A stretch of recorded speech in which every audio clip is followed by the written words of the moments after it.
그리고요, 첫 번째 강의를 맡으실 우리 노창수 목사님, 남가주 사랑교회 다니고 계신 기하 목사님이십니다. 설명이 따로 필요 없을 것 같습니다. 우리 목사님 모실 때 큰 함성과 큰 박수로 한번 우리 한번 모시겠습니다. 기도하겠습니다. 참 좋으신 주님, 주 예수보다 귀한 분 없습니다. 우리의 생명의 주가 되시는 주님이 우리 사랑하는 동역자들, 또 목회를 또 내주하고 외주하는 우리 배우자들, 우리의 가정에 허락하신 자녀들, 또 목회 현장에 우리에게 연결해 주신 생명들을 주님께로 인도할 수 있도록 도와주시고, 그 일을 통해서 우리 주님께서 마땅히 받으셔야 될 큰 영광 받아 주시옵소서. 예수 그리스도의 이름으로 기도드리옵나이다. 성경 말씀을 보겠습니다. 잠언서 16장 9절 말씀, 우리가 잘 아는 말씀이죠. 잠언서 16장 9절입니다. 사람이 마음으로 자기 일을 계획할지라도 그 걸음을 인도하시는 분은 여호와시니라. 한 번 더 하겠습니다. 사람이 마음으로 자기 일을 계획할지라도 그 걸음을 인도하시는 분은 여호와시니라. 제가 이 3050 목회자 세미나 무슨 주제로 나눌까 참 고민 많이 했어요. 제가 이번 세미나만큼 고민을 많이 한 세미나도 없습니다. 여러 가지 부족하지만 무엇을 나누는 게 좋은가 고민하고 기도하고, 그래서 주제를 잡는데 좀 시간이 많이 걸렸어요. 그리고 잡았다가 다시 정리하고 그러다가 맨 마지막에 하나님이 그냥 저의 삶의 위기, 목회 위기를 좀 나누는 게 좋겠다는 거룩한 부담을 줘서 좀 그 이야기를 하려고 합니다. 그래서 어떻게 보면 좀 간증들 될 수 있고, 그리고 저희 삶의 실패담인데 그런 내용들을 그냥 좀 진솔하게 나누려고 합니다. 그래서 여러분들이 그냥 편안하게 그 나눔을 통해서 성령님께서 한 분 한 분을 터치하시고 또 회복시켜 주시길 간절히 소원합니다. 그래서 저의 삶의 위기, 그리고 두 번째는 목회의 위기를 좀 나누고 나중에 좀 질의응답을 받는 시간을 갖겠습니다. 저는 안 믿는 가정에서 자랐어요. 정말 예수 옛자도 모르는 가정에서 자랐습니다. 제가 만일 미국에 오지 않고 한국에 있었으면 어떻게 되었을까 가끔가다 생각을 합니다. 그때 제가 내린 결론은 간단했어요. 아마 안티 그리스도인 됐을 것입니다. 예수 믿는 사람들 예수쟁이라고 욕을 엄청나게 했을 것 같아요. 그 정도로 저희 집안은 기독교와는 전혀 상관이 없는 집안입니다. 저희 아버님은 신의주 분이세요. 그래서 남한으로 내려오셔서 공부하셔서 약사가 되셨어요. 저희 어머니는 그냥 평범한 가정주부십니다. 근데 저희 아버님이 참 주님을 사랑하셨어요. 이 주님. 그래서 저희 집안은 그냥 저희 아버님이 남한으로 내려오셔서 공부하셔서 서울대 약대 졸업하시고 약국 개업하시다가 어느 날 미국 바람이 부르셔서 미국에 이민을 오게 됐습니다. 그래서 저는 평범한 가정에서 자라고 이민 가정에서 자란 소위 말하는 1.5세라고 할 수 있겠습니다. 청소년 때 미국에 와서 제일 먼저 다녔던 교회가 동양 선교교회입니다. 거기서 제가 예수님을 극적으로 만났어요. 수련회에서 돌아가신 고 임동선 목사님이 천국과 지옥이라는 선교를 하시는데 너무나 아주 강력하게 저한테 심령을 때렸어요. 그래서 제가 거기서 항복했습니다. 그리고 예수님 만나고 그때부터 제 마음속에 있었던 큰 기도 제목은 부모님의 구원이 문제였어요. 형들의 구원 문제도 있지만 가족 구원, 특별히 부모님 구원인데 이것은 수십 년 동안 응답이 안 된 제 삶의 아픔입니다. 나중에 더 얘기해 드릴게요. 그 제가 UCLA에 들어가서 공부를 하다가 대학교 2학년 때 그때 수련회가 있었는데 캠퍼스 수련회에 참석해서 제 진로 문제 놓고 좀 한번 심각하게 기도를 해야겠다고 며칠 금식을 했어요. 금식하는 중에 하나님이 이렇게 기도를 불쌍히 여기시고 기도를 응답해 주셔서 그 응답의 결과로 제가 하나님께 항복을 했어요. 그때 목사 되겠다고 기도하는 것이 아니고 주님 원하시면 뭐든지 하겠습니다. 그게 저의 헌신의 내용이었습니다. 그러다가 제가 만일 주님이 주의 종으로 부르면 어떻게 될까 하는 고민을 하지 않을 수가 없었어요. 근데 안 믿는 가정에서 자랐고 열심은 있었지만 체계적으로 훈련된 건 아무것도 없고 만일 주님이 부르시면 이게 너무 준비가 안 된 상태에서 부름을 받는다는 생각이 들어서 대학교 2학년 때 UCLA에서 이 바이올라 대학으로 전학을 갔습니다. 그래서 바이올라에서 공부를 하고 그 다음에 인디아나에 있는 그레이스 신학교를 1년 다니다가 너무 추워서 배고프고 춥고 그래서 신학교 1년 후에 결혼하고 달라스로 또 학교를 옮겼습니다. 뭐 여러분도 그런 경험이 많겠지만 정말 신학교 때는 엘리야의 까마귀 타령을 참 많이 했습니다. 수시로 우편함이 열어보기도 하고 또 하나님이 왜 이렇게 굶기시는가 하나님 원망하기도 하고 또 하나님께 속된 말로 땡깡도 부려봤죠. 하나님 이제 먹을 거 주셔도 기도 안 하고 먹겠습니다. 그런 식으로 하나님께 땡깡 부리기도 했어요.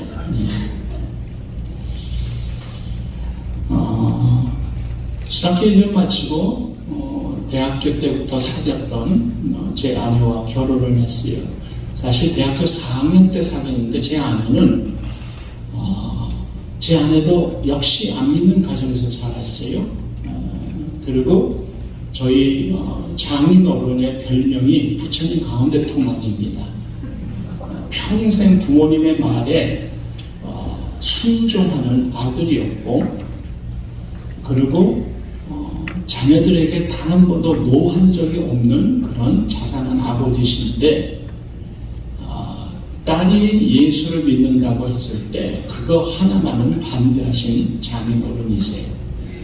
제 아내는 UCLA 룸메이트, UCLA 대학 다니다 룸메이트가 중국계 미국인인데 그 자매를 통해서 예수님을 만났어요. 처음 한 1, 2년은 종교 논쟁, 기독교에 대해서 얼마나 논쟁을 많이 했는지 모릅니다. 그런 가운데 하나님이 제 아내를 만져주셔서 예수님 만나고 UCLA 캠퍼스에서 세례를 받았어요.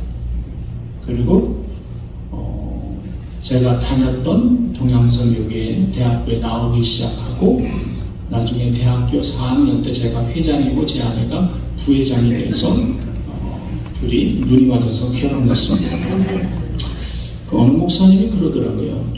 주빙수를 했다고. 그래서 주빙수가 뭡니까 했더니 주를 빙자한 수작을 회장, 부회장으로서 주의를 한 것이 아니라 수작을 하고 있고. 근데 여튼 대학교 4학년 2학기 때부터 사귀기 시작해서 한 1년만 사귀고 저희가 결혼을 했는데 여러분에게 질문하겠습니다. 제가 몇 살 때 결혼했을까요? 27, 31, 33. 몇 살입니까? 31. 또 다 틀렸습니다. 24세 결혼했습니다. LA에서 결혼식을 하고 한 달 후에 자동차의 4x6 유어를 달고 달라스로 갔어요. 그것이 저희의 전 재산입니다. 장모님이 가구 사라고 주신 돈은 제 첫 학비로 썼어요. 그리고 여러분도 고생 많이 하셨겠지만 저도 조금 고생했어요. 그래서 제가 밤 무대를 많이 뛰었어요. 밤 청소를 신학교 동안에 계속하고 그리고 제 아내도 또 일을 해야 됐고 그래서 한 학기 벌어서 학비 내고 또 한 학기 벌어서 생활비 쓰고 그렇게 살았습니다. 근데 몸도 힘들었어요. 제가 공부를 해보면서 느낀 게 몇 가지가 있는데 공부란 머리가 있고 시간이 있고 건강이 있고 그 다음에 돈이 있어야 되는데 저는 머리도 없고 시간도 없고 돈도 없고 그냥 몸 하나만 있는 거예요. 그냥 몸 맞춰 충성을 하는데 몸도 힘들었죠. 제일 힘들었던 것은 마음고생입니다. 저희 아버님은 저희 집안이 아들 3명인데 아들 셋 중에 하나는 의학 공부를 하기를 원하셨어요. 근데 아버지의 기대에 어긋난 자식이었어요. 형 둘이 다른 공부를 하고 이제 마지막 호프가 저였는데 저는 의학을 공부하는 것이 아니라 부모님의 뜻을 거역하고 신학교에 갔습니다. 신학교 간다는 이유로 집에서 쫓겨나기도 했죠. 그래서 경제적인 어려움만 아니라 불확실한 미래, 양가 부모님의 구원 등등 우리의 고민을 부모님과 나눌 수가 없었고 무엇보다 주의 종으로 부르신 하나님께서 어떻게 저와 제 아내를 인도하시는지를 부모님께 보여드려야 해서 부모님께 어떤 도움도 청할 수가 없었습니다. 그리고 힘들고 지칠 때마다 여러분도 그렇게 하겠지만 말씀을 붙잡거든요. 그 중에 하나가 사람의 마음으로 자기 길을 계획할지라도 그거를 인도하시는 그는 여호와시니라. 너는 마음을 다하여 하나님을 신뢰하고 내 명철을 의지하지 말라. 하나님이 인도해 주시라. 그 말씀을 붙잡습니다. 저희 장모님 먼저 예수님 믿고 저희 장인 어른은 정말 늦게 믿으셨어요. 근데 하도 안 믿으시니까 여러분 좀 성격이 괴팍한 사람이 빨리 예수를 믿을 수 있어요. 착한 사람, 선비 같은 사람은요 너무나 도덕적으로 윤리적으로 올바라서 예수 믿기 어렵습니다. 저희 장인이 그랬어요.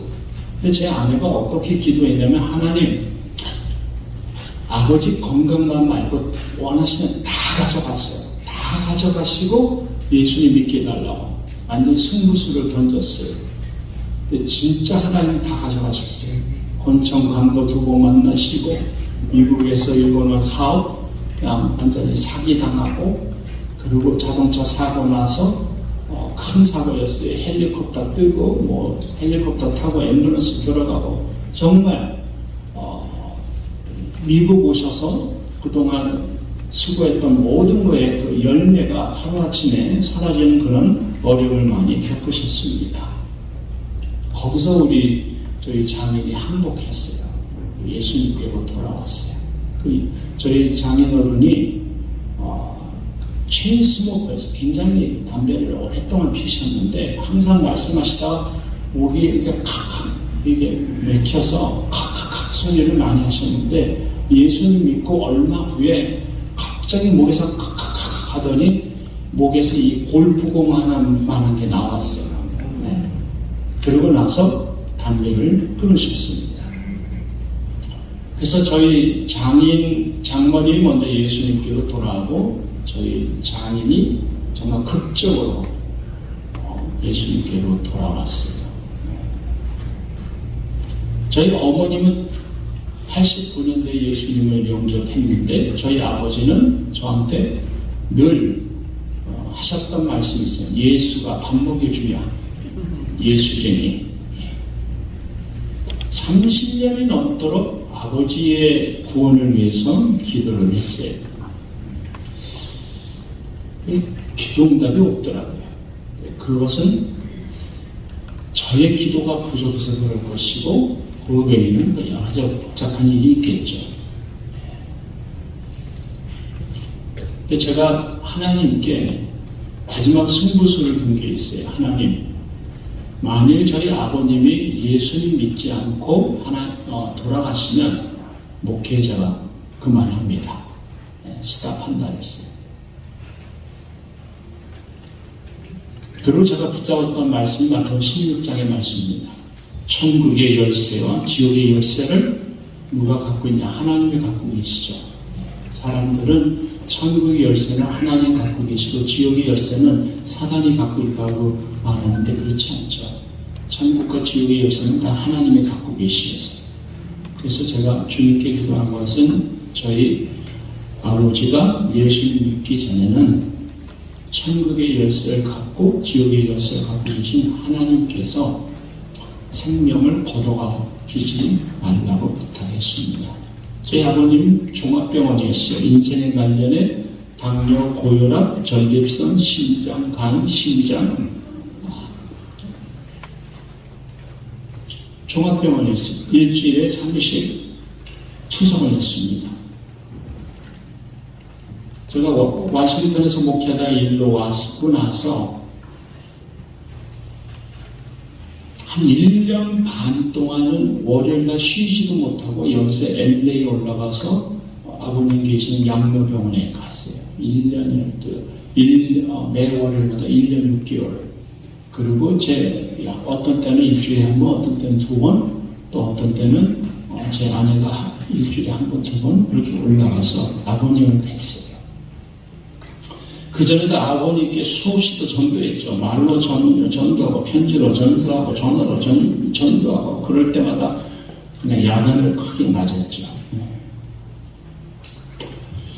근데 하나님이 저를 먼저 치시더라고요. 왜 너 아버지 예수 믿길 원하냐? 정답은 구원이죠. 맞아요. 근데 그 내면으로 들어가니까 구원도 구원이지만 제가 목사잖아요. 이 목사 체면이 말이 아닌 거예요. 목사가 아버지도 구원 못하면서 뭘 목회하냐고 그런 생각이 드니까 제 체면의 문제도 있었던 거예요. 근데 저희 주님께서 너희 아버지를 사랑하냐라고 물으시는 거예요. 근데 저는 아니거든요. 저는 저희 아버지 사랑 안 하거든요. 하나님이 저한테 하신 말씀이 아버지 전도하려고 하지 말고 사랑 좀 하면 안 되겠니? 사랑하라고 말씀하시더라고요. 거기서 제가 완전히 뒤집어졌어요. 그래서 1년 6개월 동안 LA에 올라가면서 여러분 아시다시피 여기서 LA에 올라가는 거 하루 반나절 다 갑니다. 그 정도로 좀 먼 거리인데 거기서 양로병원에 가셔서 아버님 뵙고 아버님 이야기 듣고 근데 1년 6개월 동안 아버님 뵈면서 평생 아버님과 나눴던 대화보다 훨씬 더 많이 대화를 했어요. 사실 저희 아들 사랑에 있는 집안은요 삭막해요. 저희는 밥 먹는 거 10분이면 끝나요. 저희 아내 집은 딸 셋에 아들 하나고 제 아내가 맏딸인데 이 집에 처음에 인사하러 갔더니 밥을 2시간 먹는데 저는 죽는 줄 알았어요. 우리는 10분이면 끝나고 저희 어머님이 늘 하셨던 말씀이 있는데 밥 먹을 때는 말하지 말고 먹으라. 입 다물고 먹으라. 그래서 우리는 입 다물고 밥을 먹는 아주 타고난 사람들이었어요. 근데 저희 아버님과 1년 6개월 동안 되면서 아버님이 과거에 교회 다녔던 얘기들을 하시더라고요. 신의주에서 어렸을 때 교회를 다녔는데 교회 갔더니 옛날에 교회 가면 뭐 줍니까? 연필도 주고 지우개도 주고 뭐 공책도 주고 뭐 또 어떤 교회는 뭐 또 물자가 들어오면 뭐 소금도 나누고 설탕 뭐 이렇게 주는 거 아닙니까? 주렵게 갔는데 뭐 연필 공책 나눠주는데 누가 쟤는 교회 다니는 애가 아니라고 또 일러 바쳤대요. 그래서 그날 그걸 못 받으셨어. 우리 교회에서 주일학교 선생님들이 정말 잘하셔야 되는데 그 어린 마음에 연필 공천 못 받은 게 상처가 된 거예요. 그래서 교회를 안 가십니다. 남한으로 내려와서 대한민국에서는 전혀 안 가셨고, 미국에 와서 이민 와서 교회를 다니셨는가? 다니셨어요. 저도 나중에 알았어요. 다녔는데 어느 교회라고 제가 말씀 안 드리는데 가는 날이 장날이라고 교회를 갔는데 그 교회가 대빵 싸웠어요. 장로들끼리 싸우고 목사님과 장로인들끼리 싸우고 대판 싸움이 났어요. 그래서 그걸 보는 순간 아, 교회는 아니구나 하고 그때 완전히 접으셨대요. 저희 아버님이 찬송가도 잘하세요. 노래 잘하세요. 며칠 후 며칠 후 요단강 건너가 만나요. 뭐 그런 찬양도 부르시고.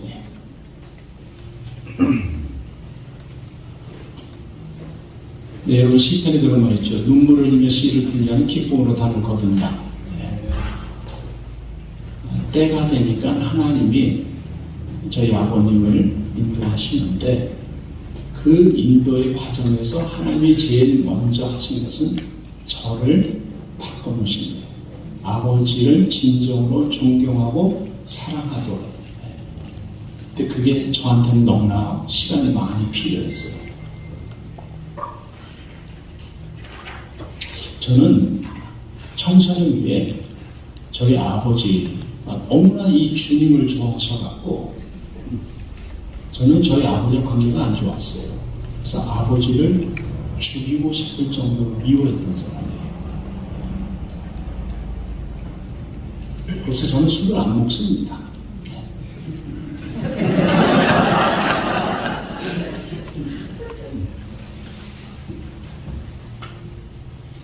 그래서 아버님과 1년 6개월 동안 매 월요일마다 찾아뵙고 아버님 좋아하는 냉면 사드리고 커피 사드리고 쭉 하면서 아버님의 이야기를 듣고 만주에서 생활했던 이야기 또 시민에서 사셨던 이야기 막 쭉 이야기를 들으면서 아버님의 삶의 여정을 알게 되었고 그 가운데 속에서 아버님과 관계가 조금씩 회복이 되니까 어느 날 저희 아버님이 저를 보면 할렐루야 그러시는 거예요. 할렐루야.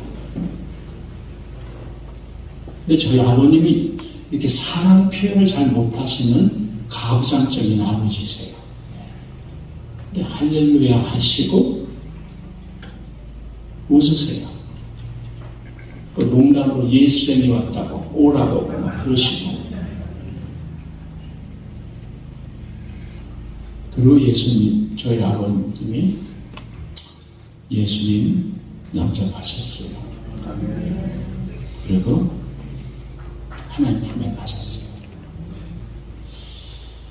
제가 저희 아버님 일주일이 될 때 하나님께 기도해서 하나님, 저희 아버님 꿈에서 한 번만 뵈면 좋겠습니다.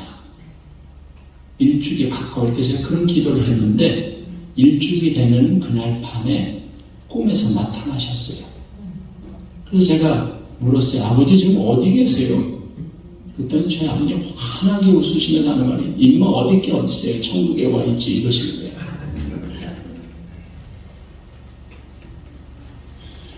제 삶의 위기, 특별히 안 믿는 가정에서 자라면서 예수 믿는다고 하면서 제가 잘못한 것이 많지만 또 그럼에도 불구하고 예수 믿는다는 이유 때문에 제가 정말 어려움을 많이 겪었어요.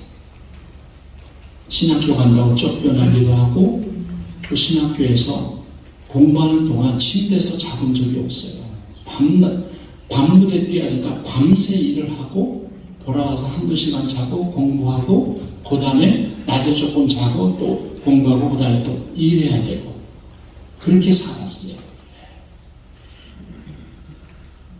그러면서도 마음속에 오랫동안 수십 년 동안 기도했던 부모님의 기도를 하나님이 결국에 가서는 하나님이 사람의 마음으로 자기 길 계획할지라도 그거로 인도하시면은 여호와시는 하나님이 결국에는 인도해 주시더라고요. 혹시 우리 동역자들 가운데 가족 구원 때문에 마음 고생하는 분들 계십니까? 하나님 바라보시고 계속 기도하시고 전도의 대상으로 생각하지 마시고 사랑의 대상으로 생각하면 어떨까요? 지금은 저희 온 가족 형님들도 다 돌아왔고, 제 아내 집안도 다 돌아왔고, 제 동서도 목사고, 제 처남댁은 목회자 딸이고, 하나님 온 집안을 구원해 주셨어요. 목회의 위기를 좀 얘기해 드릴게요.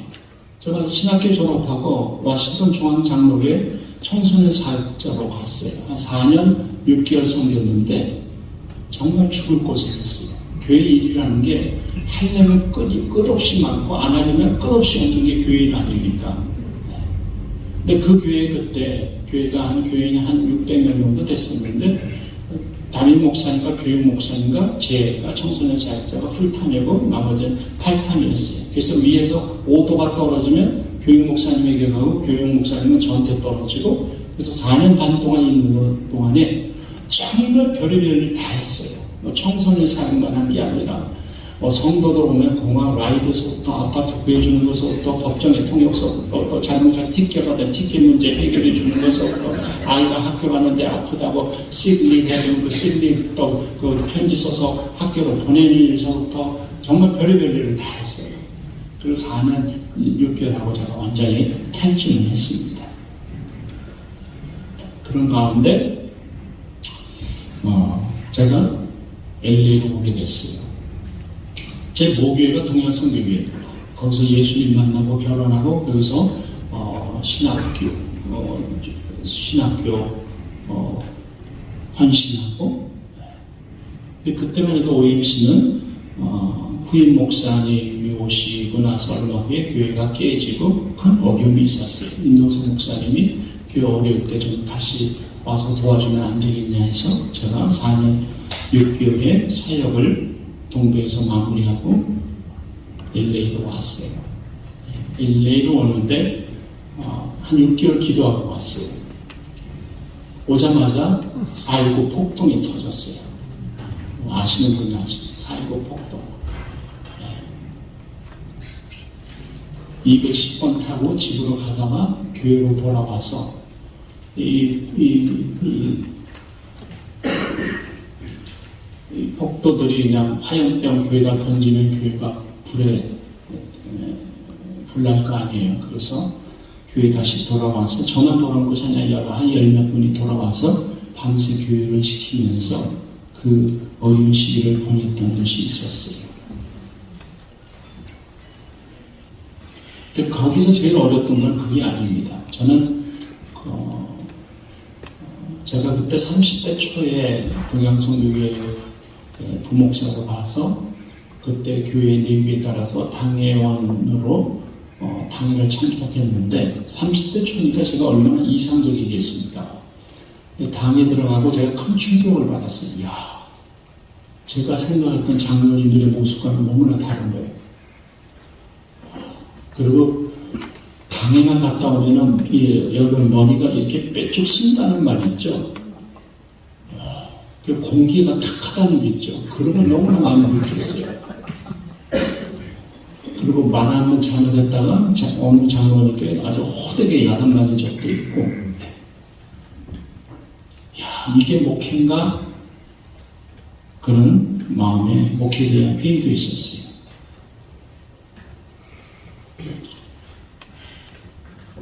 그 후에 제가 제 신학교 1년 후배지만 저보다는 한 10몇 나이가 많으신 목사님이 개척한 선한청지기 교회 제 부목으로 섬기고, 그 다음에 제가 워싱턴 교회에서 청빙이 왔어요. 그래서 그 교회를 떠난 지 11년 만에 담임으로 청빙이 와서 그 교회를 8개월 기도하고 가기로 결정하고, 한 3년 6개월이라는 그 기간이 있었는데 제가 2년을 바깥에서 준비하고 들어가겠다 하고 1년을 그 밴쿠버 위전트에 있는 위전 신학교에서 좀 공부를 할 생각으로 갔는데 공부는 별로 못하고 제가 청년 사역 했을 때 집회를 많이 했던 밴쿠버 어느 교회에 둘로 갈라졌어요. 그러니까 본당파 친교시팔로 둘로 갈라져서 법성 싸움하고 하는 그 교회에 제가 임시 목사로 교회를 섬기게 됐어요. 그런데 이제 제가 그때 힘들었던 건 뭐냐면 그 밑에 친교실에 있는 분들 그 교회를 세우고 소위 말한 청년 멤버들이고 교회 건축에 선신한 분들이고 본당파들은 새로운 목사님이 오셔가지고 이렇게 하고 있는데 예배가 끝나고 서로 싸우는 거예요. 한 건물이 있으니까. 그때 하나님이 제 교회도 아닌데 금식을 많이 시켰어요. 저는 앞으로 와싱턴 교회 가서 섬겨야 될 사람인데 이 교회에 잡혀서 공부도 못하고 이 교회 목회를 하고 있고 교인들 대신망하고 그리고 제 아내와 딸은 같이 오지 못하고 저 혼자 독서 공부하면서 그 교회를 섬기는데 그때 제 몸이 굉장히 많이 망가졌어요. 몸이 안 좋아 망가졌는데 그때 주님이 저한테 주셨던 말씀이 마태복음 16장 말씀이에요. 내가 이 반석 위에 내 교회를 세우리라. I will build my church. 내 교회다 내가 세운다. 그 말씀 주시더라고요. 그래서 그 교회 한 1년 섬기면서 그 어려운 법적인 문제 다 해결하고 하나님의 은혜로 해결하고 그리고 나서 후임 목사님도 청빙을 하고 그리고 저는 떠나서 영국 가서 공부 1년 하고 그다음에 워싱턴 교회로 부임하게 됐어요. 제가 그때가 40대입니다. 40대 초에 제가 하나님께 이런 기도를 한 적이 있었어요. 하나님, 저 안 믿는 가정에서 자랐는데 하나님이 어떻게 해주시는지는 하나님의 몫이니까 하나님이 알아서 해주시기 바랍니다. 그래서 저는 제 인생에 그렇게 큰 계획을 짠 적이 없어요. 그냥 하나님 그냥 바라보고 가는 건데 하나님께 이런 기도를 한 적이 있어요. 모세의 생애를 가만히 살펴보니까 인생의 3분의 1은 바로의 공주의 아들로 궁전에서 자랐고 3분의 1은 광야에서 자랐고 3분의 1 마지막 40년은 이스라엘 지도자로 쓰임받는 걸 생각할 때 인생의 3분의 2는 준비하는 시간이구나. 64까지 샀는데 44까지 준비하고 20년만 한우물 파면 되겠다는 생각을 들었어요. 그래서 하나님 제가 40세까지는 여튼 준비하겠습니다. 근데 제가 1월생인데 제 생일 지나자마자 와시던 교회에서는 이미 그 전에 제가 39되고 한 9월달인가 10월달에 당회에서 결정했다 통보가 연락이 이원석 목사님 통해서 왔고 40이 지나자마자 또 청빙이 다른 교회에서 왔어요. 그 교회가 되면 동양성교회 강정희 목사님 가시기 전에 저기였어요. 근데 그게 원래 어느 목사님이 공동회에서 담임 목사 투표가 있었는데 공동회는 형식적인 거였죠. 뭐냐 당회가 통과되면 통과되는 건데 그분이 60몇 표 차도 안 된 거예요. 그러고 나서 그게 주일인데 월요일날 새벽에 임도성 목사님이 장로님 몇 분들을 저희 집으로 보내갖고 제가 와야 된다고 하면서 그냥 저희 집을 습격해 오신 거예요. 그때 제가 깨달은 게 하나님이 제가 그때 선한 청지교회 부목사가 섬기고 있었는데 하나님이 어디를 가든지 가라는 거구나 하는 사인을 받았어요. 40세까지 준비를 한다고 했는데 40이 지나는 그 다음날 청빙이 오기 시작한 거예요. 우리 동양성에서 오고 또 다른 교회에서 오기 시작하고 그래서 하나님이 인도하시고 떠나가는 확신을 가졌습니다. 여튼 2년 바깥에서 준비하고 이원석 목사님 와싱턴 중앙 장로교회 원로 목사님이시고 이제 소천하신 분인데 그 교회에서 목사님 밑에서 1년 반 부목사로 있고 그 다음에 공동회에서 통과돼서 담임을 섬깁니다. 근데 그때 목회에 어떤 어려움이 있었냐면요. 우리 목사님이 은퇴를 하셔서 몇 가지를 부탁하고 은퇴하셨는데 제가 후임 목사는 지금 2번 하고 있거든요. 그 교회랑 저 사랑의 교회. 그리고 이원석 목사님 저한테 그러시죠. 건축하면 좋겠습니다. 훈련 프로그램 정착시키면 좋겠습니다. 이걸 부탁을 하신 거예요. 근데 목사님은 땅만 사놓고 이제 건축하라는 거예요. 근데 당에서는 건축하겠다는 그것이 가결이 안 됐습니다. 그래서 이제 목사님은 이제 은퇴하시기 바로 전에 마지막 당회가 건축을 하는 것을 가결시켜 놓고 그 다음에 제가 담임 목사로서 건축을 이어가기를 원하셨던 거예요. 그 교회는 9월달이 그 피스컬 이어가 끝나는데 9월 마지막 당회에서 목사님이 은퇴를 이제 9월 31일에 은퇴를 하시는데 마지막 당회를 하는데 장로님들이 안 움직이는 거예요. 건축하겠다는 걸 못하겠다고 자꾸 반기를 드시는 거예요. 그 마지막 당회에 저보고 참석해서 참석을 하는데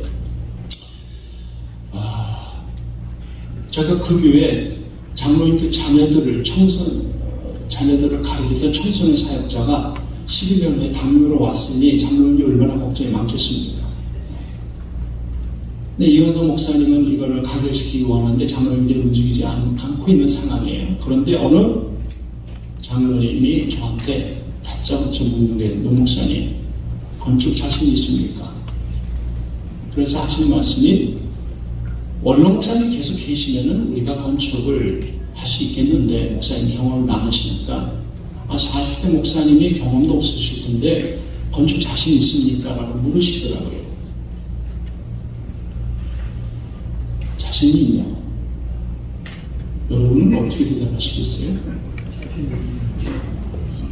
그래서 제가 그랬어요. 저 자신 없다. 제가 대학생 때도 그렇고 신학생 때도 그렇고 부목사 때도 그렇고 건축원 보면 정말 여러 번 드렸어요. 건축을 여러 번 드렸지만 건축을 직접 해본 적은 단 한 번도 없습니다. 그러므로 저 자신 없다고 했어요. 자신 없다. 근데 제가 그 장로님께 한 가지 질문했어요. 장로님, 지금 중앙장로교회가 10월달이 되면 11월달이 되면 창립 30주년이 돼 있는데 장로님께 하나 묻겠습니다. 지난 30년 동안 워싱턴 중앙장로교회에 하나님이 인도하신 걸 믿으시냐고 대답을 못하죠. 그래서 제가 그 장로님께 다시 말했어요. 지난 30년 동안 하나님께서 워싱턴 중앙장로교회에 인도하신 걸 믿으시면 앞으로 30년도 하나님이 인도하실 걸 믿으시면 안 되겠냐고. 그리고 그날 건축이 통과됐습니다. 근데 그 후로 저는 죽었어요. 큰 건축이었어요. 몇 번 쓰러졌어요. 그래서 저는 여기 한경 목사님 이 건물 보면 건물의 웅장함보다 이거 한다는 거 몇 사람 죽었겠다 생각을 저 쓰러진 거 장로님들은 몰라요. 아시는 게 몇 번 쓰러졌어요.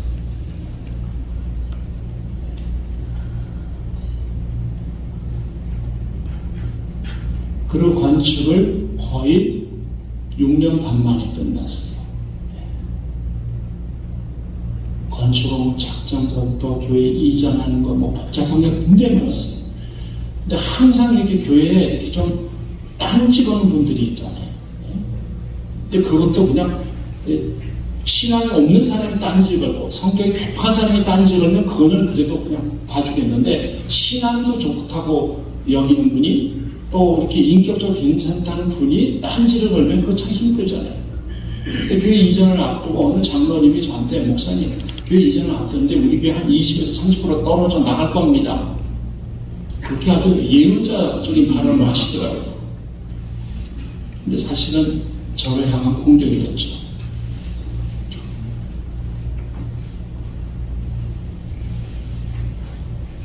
근데 제가 그 장로님께 그랬어요.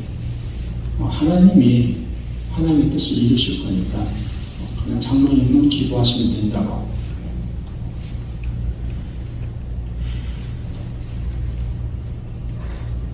그래서 하나님께까지 교회를 잘 이전하고 쭉 왔는데 제가 그 교회에서 한 10년 목회하고 나서 교회 이전하고 세계로 들어간 지 한 3년쯤 됐을 때 이제 남가주 사장님께서 연락이 온 게 아니라 장로님들이 그냥 버지니아로 날라오신 거예요. 여기가 좀 무대포 스타일이거든요. 와싱턴 교회는 좀 점잖은 교회고 여기는 좀 무대포 스타일. 안 되면 대기하라. 동대문 스피릿이 강한 교회. 장로 때 갑자기 쳐들어오신 거예요. 비행기 다 타고 오신 거예요. 청빙위원들이 만나자는 거예요. 왜 그러냐 했더니 그 얘기를 하시는 거예요. 2년 동안 제 전임인 김승 목사님 떠나시고 공성이었는데 처음에 1대 목사님 떠날 때 2년 공백 또 공백인데 이게 너무 공백이 길어져서 교회가 어렵다고 좀 오시면 좋겠다고.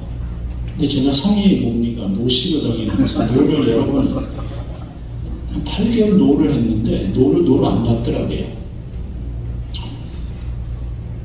근데 제가 한국에서 기도하는데 하나님이 다시 말씀을 주시는 거예요.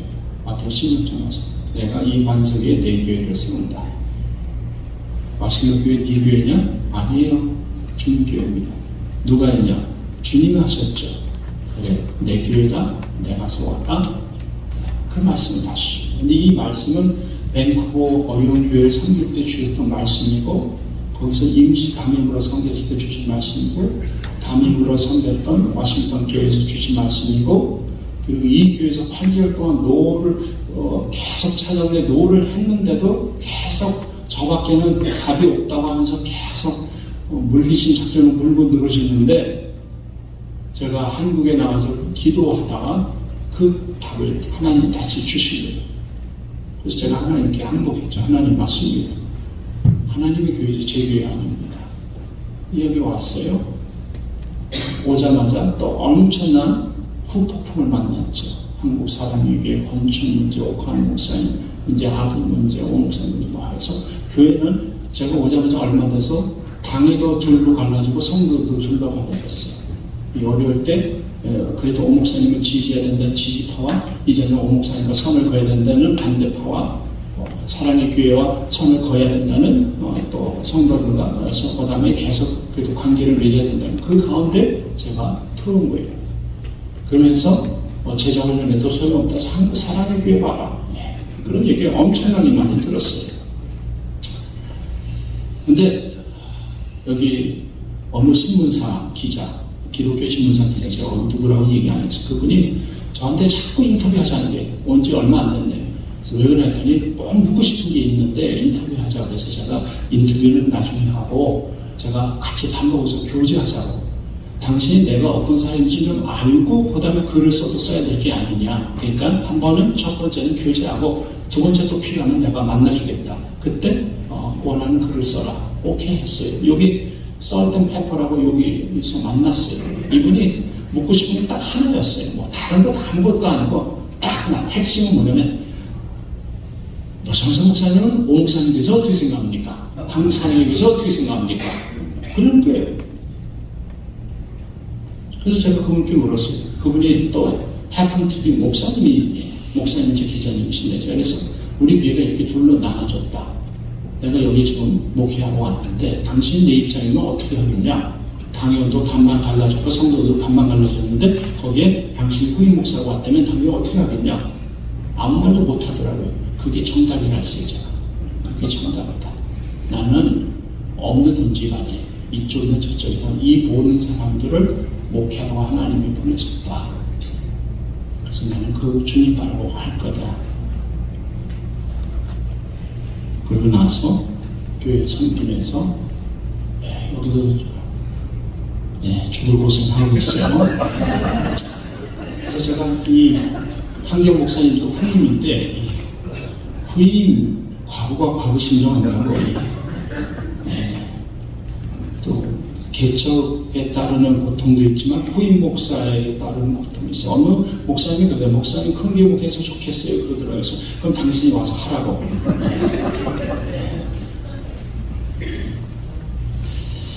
자, 이제 조금 정리하겠습니다. 제 삶의 개인적인 위기는 예수님 만나서 좋았는데 예수님 만난 걸로 인해서 엄청난 가정에서 핍박을 받고 어려움을 당하고 그것 때문에 경제적인 어려움도 참 많았고 제 아내는 고3 때 미국 와서 미국 오고 싶지 않은데 왔고 그리고 공부하고 싶지 않은 컴퓨터 공부하고 그 이유는 컴퓨터가 수학이라고 하니까 그 말만 믿고 들어와서 공부했고 그리고 졸업한 컴퓨터 전혀 이제 안 하겠다고 했는데 저랑 결혼하고 나서 먹고 살기 위해서 컴퓨터 일을 하게 되었고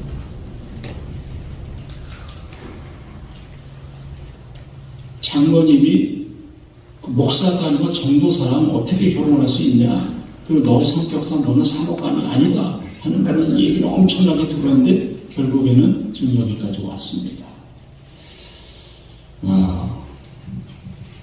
여러분의 삶의 위기 많죠.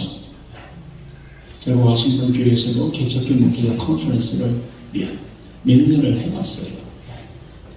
전액을 다 부담하고 미국과 캐나다에서 귀한 목사님들을 모셔서 이렇게 하고 부부가 모셔서 하고 그래서 여러분들의 마음을 조금은 압니다. 삶의 위기가 뭡니까? 근데 그 위기 속에서 우리가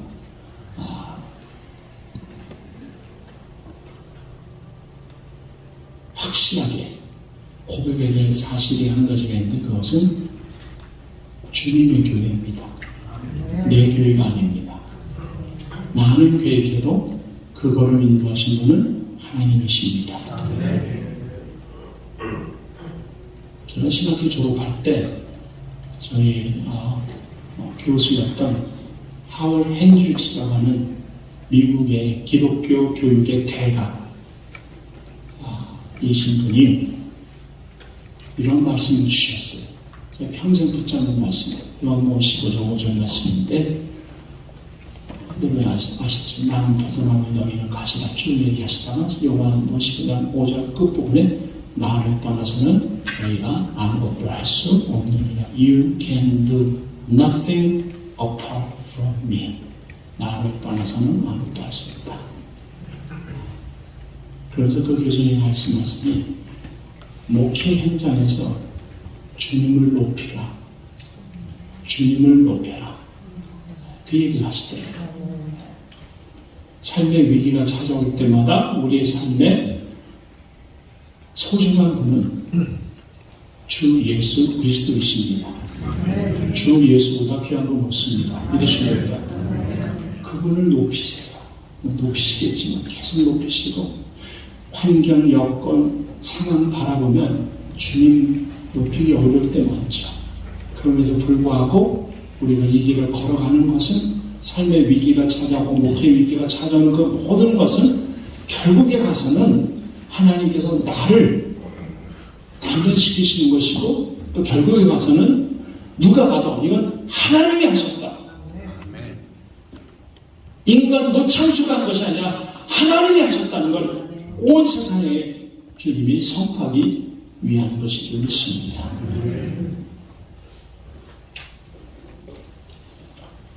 우리 동역자님들께 감히 한 말씀 드립니다. 영어로 말하면 You are not alone. 여러분 혼자가 아니에요. 하나님이 여러분 편이시고 또 여러분을 위해서 기도하는 배우자가 있고 이렇게 동역자들이 있습니다.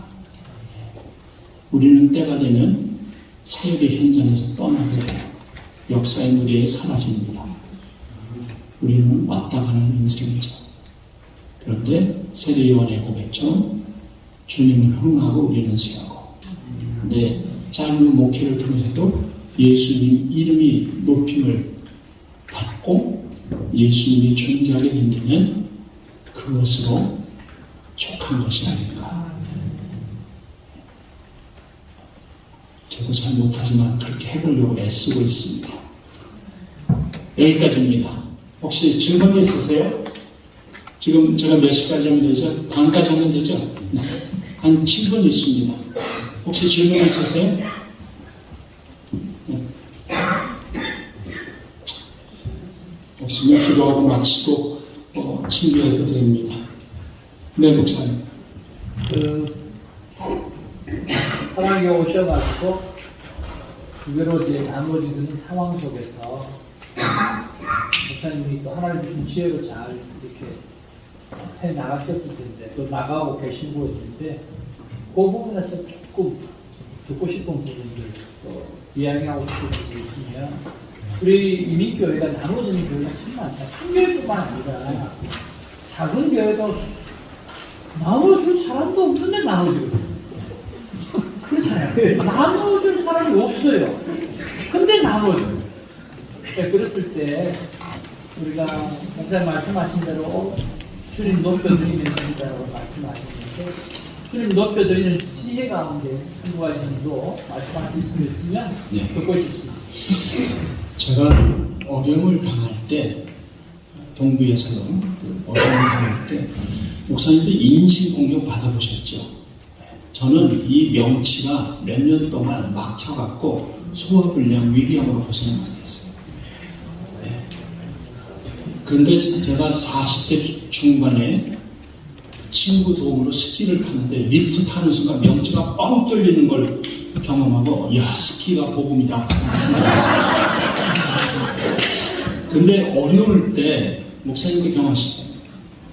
설명하면 설명이 되던가요? 목사가 그 영혼도 끌어안지 못한 사람이 없어서 설명을 하는데 상황을 팩트로 설명해도 설명으로 듣지 않고 변명으로 듣는 거예요. 그래서 어려울 때 제가 새벽 기도회에서 기도를 하면서 제가 자주 기도하는 기도 방법이 있어요. 뭐 목사님들도 아시면 아시겠지만 한번 양손을 이렇게 벌려보세요. 이렇게 양손 벌려보시고 너무 힘들 때마다 답답할 때마다 주님께 이렇게 기도하는데 주님 이 손 좀 잡아주세요. 그 기도하는 거예요. 마치 베드로가 물에 빠질 때 주님이 잡아줬잖아요. 주님 정말 내 힘으로 못하겠네요. 내 손 좀 잡아주시고 내 아내 손 좀 잡아주시고 또 공격받고 어려울 때 왜 예수님이 침묵하셨는지를 그때 깨달았어요. 새벽 기도하다가 왜 예수님이 한 말씀만 하시면 다 해결됐으니 왜 침묵하셨는가? 침묵해야 되는구나 깨닫고 그때 두 가지 깨달은 게 있는데 내 마음 중심 동기를 누가 가장 잘 아냐면 내 배우자가 잘 알아요. 그죠? 배우자예요. 그 다음은 주님이에요.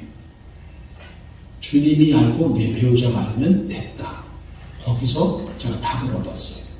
그리고 다른 거는 설명할 수 있는 게 아니고 내가 하나님 앞에 서서 하나님의 도움을 구하고 주님 불쌍히 여겨달라고 하고 주님 이 연약한 목회자의 손 좀 잡아달라고 주님께 기도하고 주님 앞에서 영적으로 씨름하는 모습이 교회에 조금씩 퍼지기 시작하면 맞고 틀리고 이 논쟁에서 기도의 자리로 나오기 시작하고 기도의 무릎을 갖기 시작하면 할수록 문제가 해결이 되더라고요. 그래서 여기서도 그렇고 저쪽 교회에서도 그렇고 목회자는 마음의 병이 많잖아요. 말 못하는 병이잖아요. 한마디만 하면 될 것 같은데 한마디 해서 안 되잖아요. 그러니까 속으로 삭히게 해야 되는데 이게 얼마나 힘듭니까? 근데 그것을 기도로 풀기 시작하고 그리고 뭐 목사님도 그러겠지만 저도 잘 못하지만 하나님 앞에서 최선을 다하여 정도를 걷는 거죠. 정도. 목회자로서 그렇잖아요. 제가 우리 부목사님들 그 얘기인데 목사라는 dignity로 산다. dignity. 목사라고 하는 그 dignity를 놓치면 안 된다. 우리는 목회자잖아요. 부족한 주의 종자. 그거를 놓치면 어렵다는 거죠. 성도들이 인간 나를 보는 게 아니라 저거는 그래도 주님을 사랑하려고 하는 거는 주의 종이구나. 그것이 어느 순간에 깨닫고 느껴질 때 그때서부터 소통이 이루어지고 관계가 이루어지는 것이 아닌가 그런 생각이 듭니다. 오케이.